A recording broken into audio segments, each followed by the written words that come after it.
Fala, tudo bem? Bom, para quem acompanha os vídeos no tempo de publicação, sabe que agora, dia 29 de maio, já estamos iniciando o final do semestre e com isso vem as provas. Estão temidas provas que assustam, às vezes deixam a gente seguro, então vai uma continuação de processo a partir do artigo 81, que foi o último que a gente analisou nos vídeos anteriores, e eu vou pular o artigo 85, justamente por ele ser muito comprido. Ele versa sobre honorários advocatícios e uma leitura do artigo com um estudo minucioso, acredito que seja suficiente. Mas, se porventura tiver oportunidade, eu vou fazer um vídeo só pro artigo 85. Deixa eu fechar isso aqui. Bom, o artigo 82 diz que a gente precisa promover o pagamento, promover antecipação de pagamento, e quando o juiz manda de ofício ou quando o Ministério Público em papel fiscal da Justiça, isso é custos legis, o autor adianta esses pagamentos, ele paga antes, né? Nesse caso aí, nesse caso em qualquer processo, na verdade, sempre que a gente tem parte vencedora e parte vencida, o vencido arca com as despesas, né? As despesas especificamente compreendem pagamento de viagem de assistente técnico ou pagamento do próprio assistente técnico, indenização de viagem de testemunha, pagamento do perito, pagamento de deslocamento da testemunha, como eu falei, da viagem, custo de cartas de ordem, cartas precatórias, cartas rogatórias, enfim, todos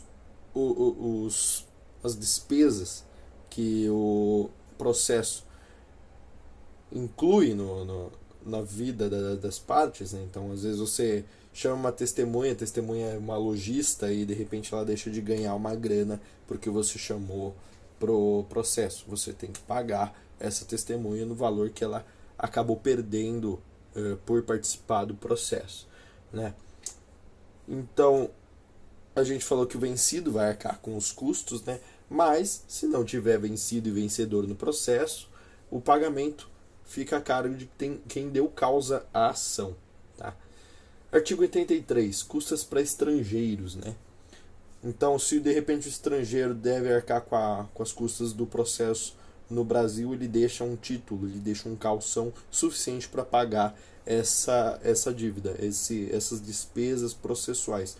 Esse calção pode ser um título público, um título monetário, pode ser ações, pode ser um calção fixo mesmo, pode ser um cheque de repente, mas o âmago do artigo 83 é o fato do autor estrangeiro, da parte estrangeira que deve arcar com despesas processuais, não ter no Brasil bens imóveis suficientes para pagar as custas processuais. Né? Aí a gente tem exceções que tiram esse dever de prestar calção.